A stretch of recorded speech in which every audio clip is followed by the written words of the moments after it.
គុំសមមកយកម៉ែទួមីអូនរៀនបកែខ្លាំងយ៉ាងណាក៏ដោយយើងគុំចោលអាផ្លូវងឹតទៅម៉ែហើយបងយកធុកតាណាដែរយកមីអូនយកទៅជួលលោកតាបន្តិចហ្នឹងអូយតែរៀនបកែជាប់ហ៎បងហេអត់មានរឿងខ្លាចធ្លាក់អេខ្លាចវាមិនបាននេះទេអេអត់មានដូចកូនគេសភៅនឹងដៃជាប់រហូតចូលបន្ទប់ទឹកក៏កាន់សភៅដល់ថ្នាក់វាដេក10000ក៏វាកាន់សភៅដែរហើយបើយាយវាវិញណា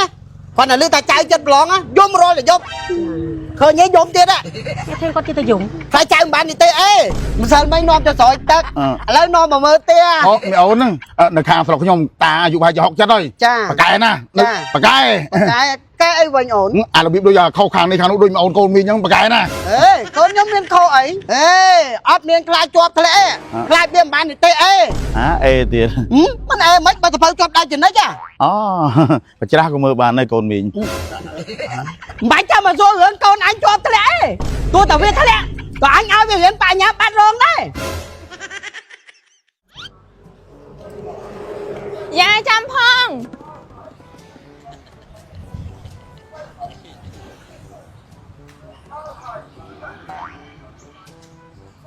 តាលឿនណា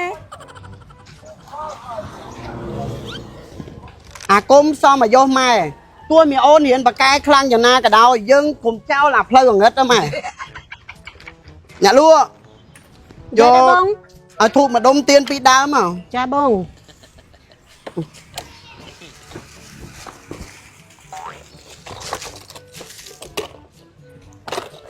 ហើយបងយកធុកតាណាដែរយកមីអូនយកទៅជួលលោកតាបន្តិចហ្នឹងហើយកូនមកកាត់អីមានកាត់អីវាចិត្តប្រឡងបាក់ដប់នោះអូមកល្មមមកកូនមកអូយកគាត់ទៅស្រោចទឹកហ៎បងហ្នឹងអូយតែរៀនបកែជាប់ហ៎បងហេកុំមកនិយាយរឿងជាប់ធ្លាក់អត់មានរឿងខ្លាចធ្លាក់អេខ្លាចវាមិនបាននេះទេអេនិយាយរឿងខ្លាចធ្លាក់មិនមើលអត់មានដូចកូនគេសភៅនឹងដៃជាប់រហូតបាយក៏កាន់សភៅចូលបន្ទប់ទឹកក៏កាន់សភៅដល់ថ្នាក់វាដេក10000ក៏វាកាន់សភៅដែរកូនគេចិត្តប្រឡំមកនិយាយរឿងធ្លាក់អីកុំវត្តអំបិលប្រហុកម៉េះគេខ្លាចវាមិនបាននេះទេអេនេះហើយបើយាយវាវិញណាគាត់តែលឺតែចៅចិត្តប្រឡងយំរលតែយប់ឃើញយំទៀតគេធ្វើគាត់គេទៅយំខ្លាចចៅមិនបាននេះទេអេមកឡើងមកកូនឡើងមកកដាមហើយអាការទៅត្រូវទាំងគេអូយទៅអីតែជាប់ក៏គ្មានលុយរៀនតដែរតែបើកូនអញបើថាបាននេះទេអេកាដូគឺបរិយកាដូគេបងផ្ទះវីឡាកូនកាត់នៅបរិយភ្នំពេញសុកសាននៅព្រែកឯងយើងនេះហើយមិនតន់ប្រឡងផងហ្នឹងនិយាយតែប្រឡងឲ្យនាំវាទៅអីអញឆាតួតម្លៃគេហើយឡើងមកកូនមកយាយនឹងអោបពីក្រោយយ៉ាធ្លាក់ចៅហើយម៉ែមិនឡើងមកអូយដល់ជីមិនទៀតនោះអញថាវាខ្ជិលចេញឡានមកម៉ែឡើងមកប្រជាទៀតមីអូនខិតមកមុខមកម៉ែតោងឲ្យជាប់ធ្លាក់អីយាយយ៉ាអោបជាប់ហ៎កូន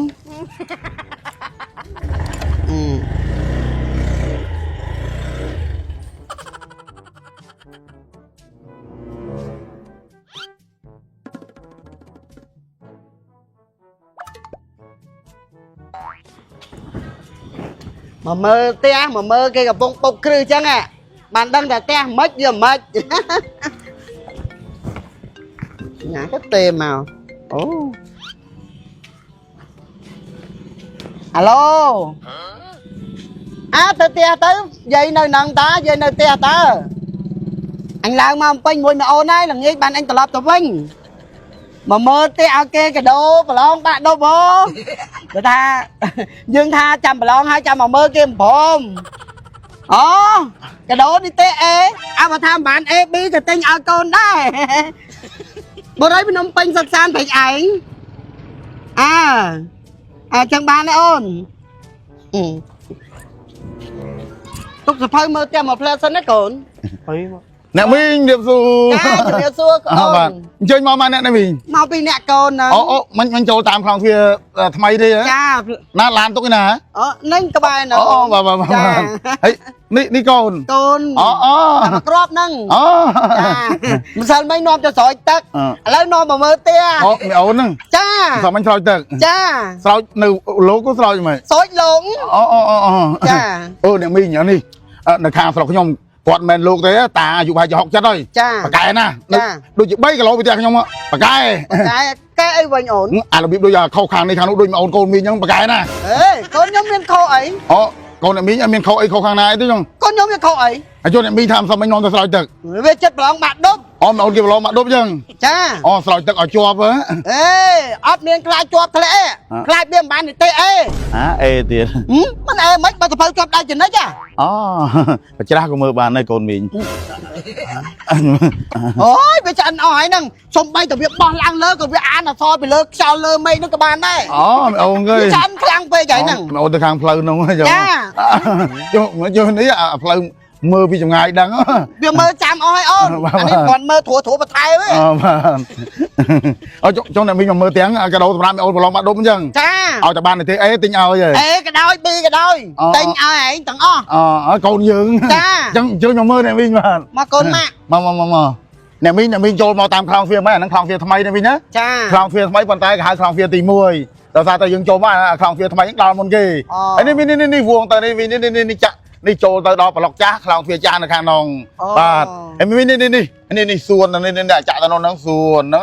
ពាត់មកគឺថាប្លុកចាស់ប្លុកថ្មីគឺផ្លូវផាត់ខ្វែងជាមួយគ្នាទេ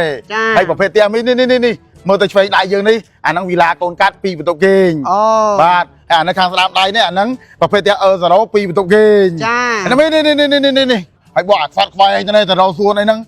កាច់ទៅប្លុកចាស់ហ្នឹងគឺសុទ្ធតែ0 2បន្ទប់គេង ចា ហើយវីឡាកូនកាត់យើងមានអា2បន្ទប់គេងនិង3បន្ទប់គេង ពីបន្ទប់គេនិង3បន្ទប់គេ បាទ3បន្ទប់គេងនៅខាងនេះបាទចូលទៅខាងនេះ ចា អាប្លុកចាស់នោះអាវីឡាកូនកាត់លក់អស់ហើយ ចា ហើយនេះកំពុងតែបុកគ្រឹះនេះអាដីនេះ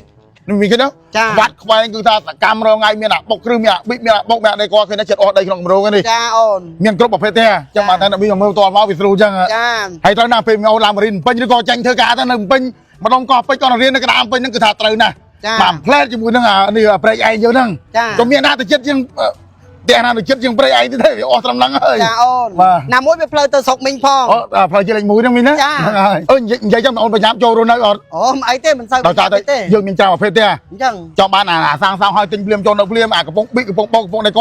ឬក៏មើលអាកំពុងបោកគ្រឹះក៏បានដែរអាកំពុងបោកគ្រឹះគឺថាយើងទទួលបានតម្លៃពិសេសជាងមួយទីលក្ខខណ្ឌគឺថានេះបងតែប្រាក់ដើមអត់ការប៉រហូតដល់ផ្ទះសាងរួច អញ្ចឹង ហ្នឹងចឹងមកថាបើមិនប្រញាប់មើលអាកំពុងបោកគ្រឹះ ចា ហ្នឹងប៉ុន្តែបើថាប្រញាប់ចូលរស់នៅនេះទៅមើលអាសាងហើយ អាសាងសង មានគ្រប់ប្រភេទឲ្យទាំងអស់ អូច្រើនណាស់សម្រាប់យើងជ្រើសរើសណា ហ្វ្រីជាមួយនឹងទូតាំងបន្ទប់ទទួលភ្ញៀវទូតាំងផ្ទះបាយទូតាំងបន្ទប់គេង អូហ្វ្រីទៀត ហ្នឹងហើយកាត់ប្លង់រឿងជូន 100% មិនថាតិចដាច់ឬក៏បំលោះទេ កាត់ប្លង់រឹងឲ្យ បា ទៀ ទ ត ហើយនេះកម្រងទី9ណាមីងណាកម្រងចិត្តណា អាហ្នឹងកម្រងទី កម្រងទី9កម្រងទី10នៅផ្លូវ50ម៉ែត្រ អូ កម្រងទី8ចកាដោអានោះបាត់ការលក់ចូលមួយឆ្នាំឡើយហើយ អូ កម្រងទូលបារោនោះគឺថាអាកម្រង7បាត់ការលក់មកវិញឲ្យឥឡូវគឺបុកគ្រឹះអាឆ្លងផ្លូវមួយគ្នានោះអានោះនេះអានោះកម្រង7ទៅបន្តទៀតទេ ចាអូ នេះទំនុកចិត្តគឺត្រង់ហ្នឹង អូ អូនឲ្យចាំមើលនេះតារ៉ូឬក៏ចាំមើលអានេះអាវីឡាកូនកាត់ ដឹងមិនទេចាំមើលកូនស្រឡាញ់ណាឲ្យយកអាហ្នឹងត្មង អញ្ចឹងជួយមកមើលទៅអញ្ចឹ ចា ង មកកូនមកចា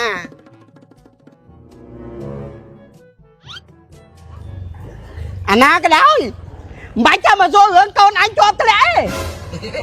ទោះតែវាធ្លាក់ក៏អញឲ្យវារៀនបញ្ញាបាត់រងដែរពីព្រោះអញមានលុយឲ្យវារៀន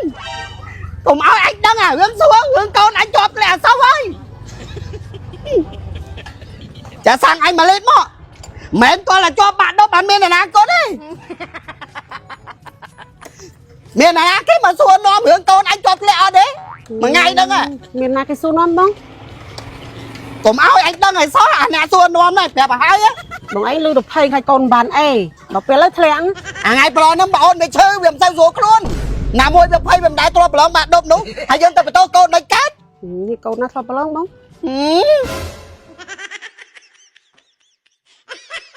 ចង់មើលផ្ទះឬក៏ចង់បានផ្ទះឲ្យកូននៅចិត្តពេញចិត្តកោះពេជ្រកោះនារីអីនេះអញ្ជើញមកមើលបរិយាភ្នំពេញសុកសានព្រែកឯងមកព្រោះថាមានច្រើនជំរឿច្រើនប្រភេទផ្ទះណានៅអមជាមួយនឹងខ្លងទ្វារចាស់ខ្លងទ្វារថ្មីជាប់ក្នុងផ្លូវរត់ខាងមុខនេះអាហ្នឹងប្រភេទផ្ទះសពហៅដែលហៅថាផ្ទះអាជីវកម្មអាចប្រកបមុខរបររកស៊ីបានព្រោះអានៅអមជាមួយនឹងខ្លងទ្វារចាស់គឺនៅសល់តែប្រមាណផ្ទះទេជីចូលតាមខ្លងទ្វារចាស់ចូលមកនេះកាច់មកឆ្វេងកាច់មកស្ដាំបុកមករកសួនកាច់មកប្លុកថ្មីនេះគឺសុទ្ធតែប្រភេទផ្ទះ0 2បន្ទប់គេងបាទនៅអមតាមផ្លូវចូលពីខ្លងទ្វារថ្មីមកនេះប្រភេទផ្ទះ0 រ៉ូដែរប៉ុន្តែអឺសរ៉ូបាត់ក្លុប4បន្ទប់គេងហើយមកខាងនេះគឺវីឡាកូនកាត់2បន្ទប់គេងនិង3បន្ទប់គេងបាទវីឡាកូនកាត់3បន្ទប់គេងនៅអាប្លុកចាំងគឺថាគេទិញអស់ហើយមានអាប្រភេទផ្ទះសាងសង់ហើយទិញភ្លាមចូលនៅភ្លាមទិញព្រឹកចូលនៅល្ងាចមានអាកំប៉ុងប៊ីកំប៉ុងបោកកំប៉ុងដេកបងប្អូនឃើញស្រាប់នេះកំប៉ុងឡើងតសឡើងធ្នំហើយងាកមកខាងនេះវិញគឺកំប៉ុងតែបុកគ្រឹះនេះចិត្តអស់ដីនៅក្នុងគម្រោងទីដល់គម្រោង9ហ្នឹងបើសិនជាបងប្អូនអត់បញ្ញាប់ចូលរស់នៅទេមើលអាកំប៉ុងបុកគ្រឹះអានេះគឺថាទទួលបានជាមួយនឹងតម្លៃពិសេសបងមលុះតែប្រាក់ដើមអត់ការប្រាក់រហូតដល់ផ្ទះសាងសង់រួចហើយសម្រាប់ទីតាំងគឺស្ថិតនៅលើផ្លូវជាតិលេខ1ម្រុំក្បាលកោះព្រែកឯងច្បារអំពៅបើយើងចេញពីផ្សារព្រែកឯងមកត្រឹមតែ3នាទីទេបើចេញពីសពស្រាបៀរថៃកើមកត្រឹមតែ500ម៉ែត្រនៅស្រាមដៃសម្រាប់ពុកម៉ែបងប្អូនដែលមានចំណាប់អារម្មណ៍ឬក៏ចង់បានព័ត៌មានលម្អិតបន្ថែមអាចឆាតមកពេចក្រុមហ៊ុនក៏បានដែរនេះបរិយាភ្នំពេញសិក្សានឹងពេចក្រុមហ៊ុនអរគុណច្រើន